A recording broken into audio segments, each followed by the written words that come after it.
नमस्कार। आज के व्याख्यान में हम राजस्थान में चित्रकला शैलियों के ऊपर अध्ययन करेंगे। मुख्य रूप से कोटा और बूंदी राज्यों की चित्रकला शैलियों का अध्ययन आपके सिलेबस में है। इसलिए इस व्याख्यान में हम राजस्थानी चित्रकला शैली का, जिसे राजपूत चित्रकला शैली भी कह सकते हैं, का सामान्य परिचय प्राप्त करते हुए उसके पश्चात अलग अलग कोटा और बूंदी की चित्रकला शैलियों का अध्ययन करेंगे। इस व्याख्यान में हम सामान्य तौर पर यह देखेंगे कि राजस्थान की चित्रकला का उद्भव किस प्रकार हुआ, उसका विकास किस प्रकार हुआ, उसकी विभिन्न शैलियां किस तरह से अस्तित्व में आई, उन पर क्या क्या प्रभाव पड़े और उनका चरमोत्कर्ष किस प्रकार का रहा, उसकी सामान्य विशेषताएं क्या थी। यह पढ़ना इसलिए आवश्यक है क्योंकि इन्हीं सामान्य विशेषताओं के अंतर्गत हम जब कोटा और बूंदी की चित्रकला शैली का अध्ययन करेंगे तो उसकी विशेषताएं अधिक जाहिर और स्पष्ट होंगी। तो जैसा कि आप जानते हैं, चित्रकला प्रागैतिहासिक मानव के समय से ही उसकी संस्कृति की अभिव्यक्ति का साधन रही है। अपने जीवन को बेहतर बनाने के लिए मनुष्य जो जो कार्यकलाप करता रहा, उन कार्यकलापों का चित्रण वह अपने परिवेश में करता रहा, भले ही वह परिवेश पहाड़ों की कंदराएं ही क्यों ना हो। तो आप जानते हैं कि राजस्थान में पाषाण युग से संबंधित रॉक पेंटिंग्स पर्याप्त संख्या में पाई जाती हैं और हाड़ौती क्षेत्र में उनकी उपलब्धता सर्वाधिक है। पाषाण युगीन मानव के जीवन और उसकी संस्कृति को ये प्रत्यक्षतः दर्शाती हैं। जैसे जैसे मानव जीवन आगे बढ़ता गया, वैसे वैसे चित्रकला के रूप और उसके विकास में भिन्नता आती गई। अगर भारत को देखें तो प्रागैतिहासिक काल के पश्चात जब आद्य ऐतिहासिक काल प्रारंभ होता है और भारत की प्राचीनतम सभ्यता सिंधु घाटी की सभ्यता है, तो सिंधु घाटी की सभ्यता की मुद्राओं पर विभिन्न आकृतियां उकेरी हुई मिलती हैं, जो या तो मातृदेवी की हैं या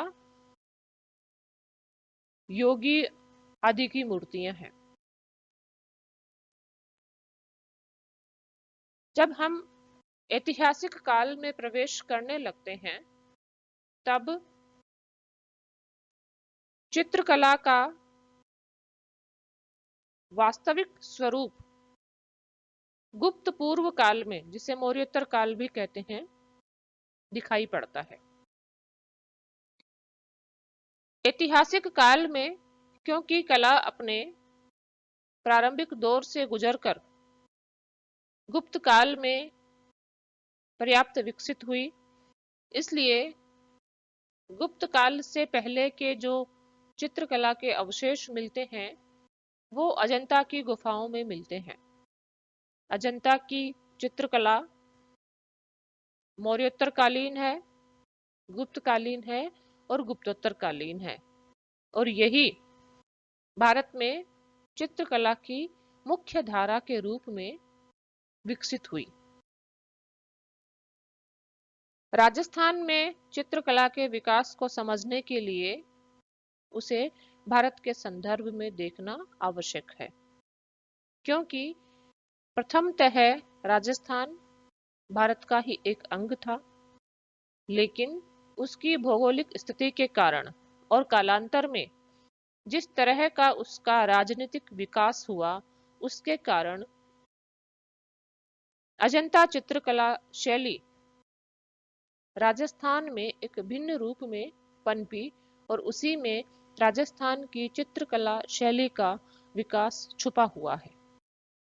इसलिए राजस्थान की चित्रकला शैली को कई बार भिन्न शैली मानने से इनकार कर दिया जाता है और उसे हिंदू शैली ही कहा जाता है। लेकिन मध्यकाल में जिस तरह से राजपूताना के विभिन्न राज्यों में वह पनपी, उसके अवशेष मिले, उसके कारण राजपूताना के विभिन्न राज्यों में कला की विभिन्न शैलियों को मान्यता देनी पड़ी। जैसे कि राजस्थान के बड़े राज्यों मेवाड़, कोटा, बूंदी, किशनगढ़, बीकानेर, जयपुर, मारवाड़, अलवर, नाथद्वारा आदि स्थानों की भिन्न भिन्न चित्रकला शैलियां मानी जाती हैं, जो एक दूसरे से अपने स्वरूप में भिन्न थी। राजस्थान की इन चित्रकला शैलियों को पहचानने का कार्य आनंद कुमार स्वामी ने 1916 में प्रकाशित हुई अपनी पुस्तक राजपूत पेंटिंग्स में किया। उसके काफी समय तक यह हिंदू शैली का ही अंग मानी जाती रही, लेकिन बाद में इसके विभिन्न रूपों को स्वीकार किया गया, क्योंकि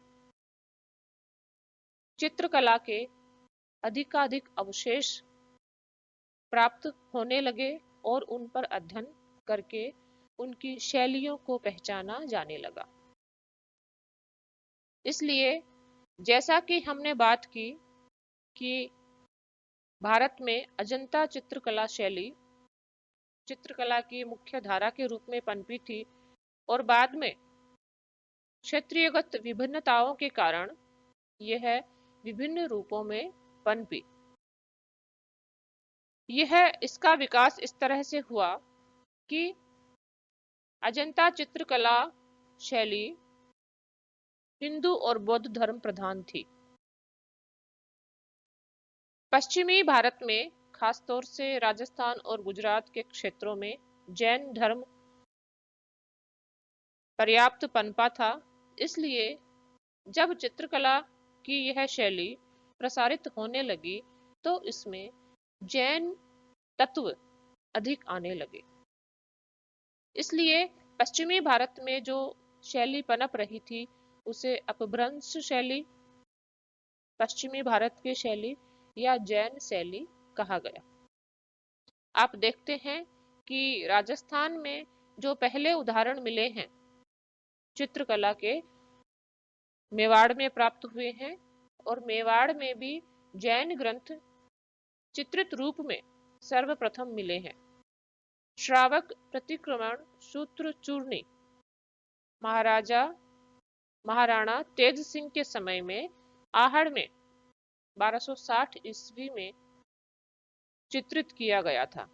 यह राजस्थान में किसी चित्रित ग्रंथ का पहला उदाहरण है जो जैन धर्म से संबंधित है। दूसरा उदाहरण उदयपुर के ही महाराणा मोकल के समय का मिलता है, जो 1422-23 ईस्वी में चित्रित किया गया था।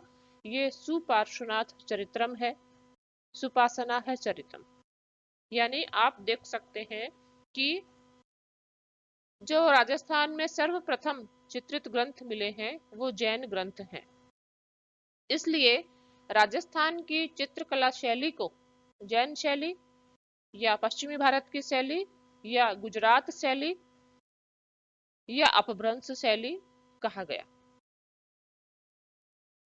राजस्थान में जो चित्रकला शैली पनप रही थी और राजस्थान में उस समय विभिन्न राजपूत राज्य आकार ले रहे थे, महाराणा कुंभा के शासनकाल में 15वीं शताब्दी में कला को पर्याप्त संरक्षण दिया गया।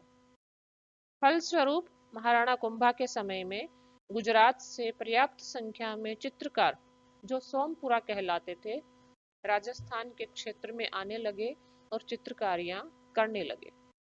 इस प्रकार राजस्थान में, मेवाड़ में जो चित्रकला शैली पनपी वह गुजराती शैली से पनपी। बाद में अपनी क्षेत्रीय विभिन्नताओं के कारण उसमें वेरिएशंस या परिवर्तन आ गए।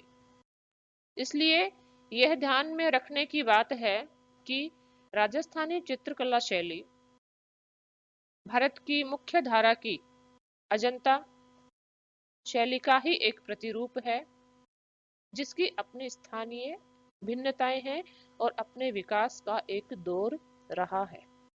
सर्वप्रथम यह राजस्थान के मेवाड़ में पनपी है, इसलिए राजस्थान के दूसरे केंद्रों में पनपी चित्रकला शैलियों पर मेवाड़ी चित्रकला शैली का पर्याप्त प्रभाव देखने को मिलता है। 15वीं शताब्दी में महाराणा कुंभा के काल के समय में राजस्थान के विभिन्न केंद्रों में चित्रकला शैलियां पनपने लगी। उसी समय भारत में सल्तनत काल अपने आखिरी दौर में था और लोधी साम्राज्य चल रहा था। लोधी साम्राज्य के अंतर्गत भारत के विभिन्न केंद्रों में चित्रकला की कुछ शैलियां पनप रही थी और उन चित्रकला शैलियों का प्रभाव राजस्थानी चित्रकला शैली पर भी पड़ा, जिसके फलस्वरूप उसके स्वरूप में परिवर्तन आए। यह परिवर्तन उस समय और बढ़ गए जब मुगल साम्राज्य स्थापित हुआ। अकबर के समय में राजपूतों के मुगल साम्राज्य के साथ संबंध अधिकाधिक प्रगाढ़ हुए, सांस्कृतिक आदान प्रदान हुआ। इसलिए राजस्थान की चित्रकला शैली, जिसका हम 15वीं शताब्दी के बाद एक ठीक रूप में पहचाने जाने वाली चित्रकला शैली के रूप में अध्ययन करते हैं, 16वीं 17वीं शताब्दियों में यह पर्याप्त रूप से विभिन्न केंद्रों में पनपी और न केवल इसका विकास हुआ वरन मुगल प्रभाव भी उसी अनुपात में बढ़ा जिस अनुपात में किसी राजपूत राज्य का संबंध मुगल साम्राज्य के साथ था। इसलिए कई बार यह कहा जाता है कि राजस्थानी चित्रकला शैली एक्चुअली मुगल केंद्रों का ही विस्तार है, लेकिन ऐसा सही नहीं है क्योंकि उसकी अपनी स्थानीय और देशज विशेषताएं भी हैं, जो कि हमने उसके विकास के दौर में देखी हैं और मुख्यतया जो हिंदू और उसके उपरांत जैन संस्कृति से प्रभावित हैं। अपनी इन स्थानीय विशेषताओं को उन्होंने मुगल साम्राज्य के साथ अपने संबंधों के अनुसार कमोबेश ढाला है। इसलिए 16वीं और 17वीं शताब्दियां और 18वीं शताब्दी का प्रारंभिक समय राजस्थान में चित्रकला शैली के विकास का स्वर्ण काल था, जबकि विभिन्न कला शैलियां मेवाड़, मारवाड़, बूंदी, कोटा, बीकानेर, सिरोही, जैसलमेर, आमेर, जयपुर आदि पल्लवित हुई।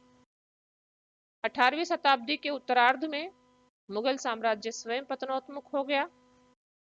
राजपूत राज्य अपने अपने घरों को आ गए और कला के प्रति रुचि और संरक्षण उसी अनुपात में कम हो गया। फलस्वरूप चित्रकला भी अवसान को जाने लगी।